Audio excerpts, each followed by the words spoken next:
Local sports from KYMA News 11. The NFL draft starts its second day. Welcome back, everyone. Plenty of moves were made in for rounds 1 and 2. Hey, it's Friday.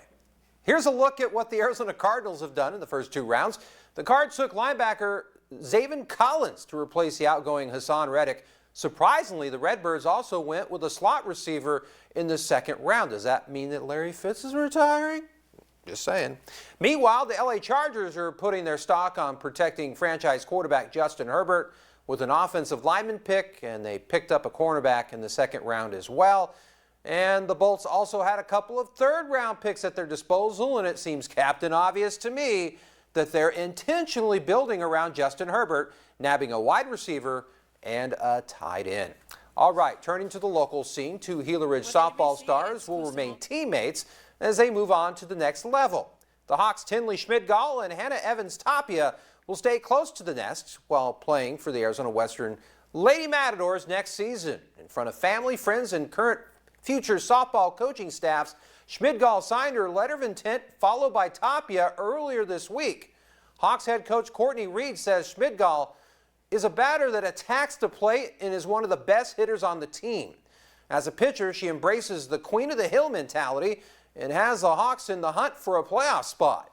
Schmidgall did get some offers from bigger programs in the Midwest, but she says staying home and playing with Hannah made the decision easy.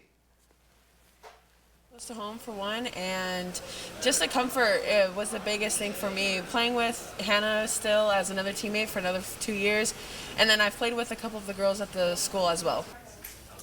Schmidgall plans to major in sports medicine. As for Hannah Tapia, Coach Reed says that she took on the leadership playing first base. She's also one of the Hawks' better hitters as well. She put the ball in play and is the type of player you want on your side because she's a fighter and she'll fight for you.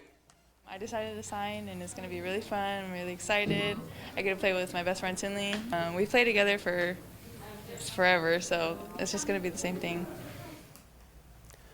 Tapia has a 4.0 GPA plus and is studying pre-med.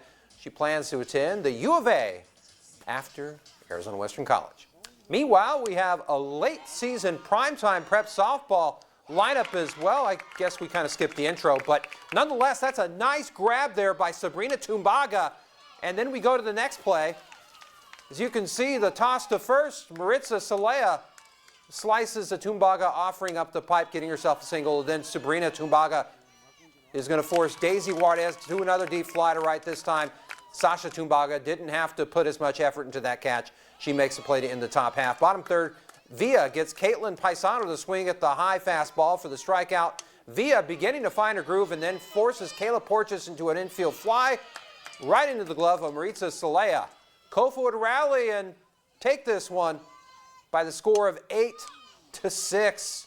All right, we conclude tonight's sportscast with prep baseball as the Sidewinders of San Luis pay a visit to Dean Stout Ballpark, taking on the Kofa Kings. Top third, San Luis already up 7.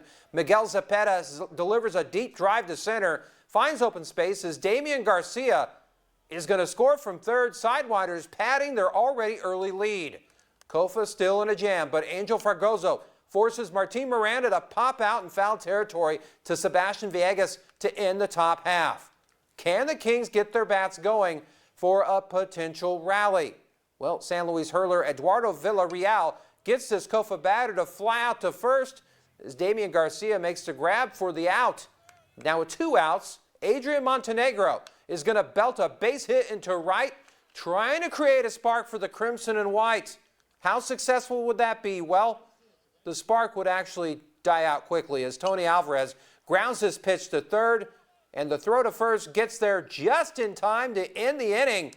San Luis dominates from start to finish, taking the 15-0 win. A couple of final notes to pass along. Both the Antelope baseball and softball teams got dominating road wins on the road earlier tonight. We're done with this round of sports. Adonis, back to you.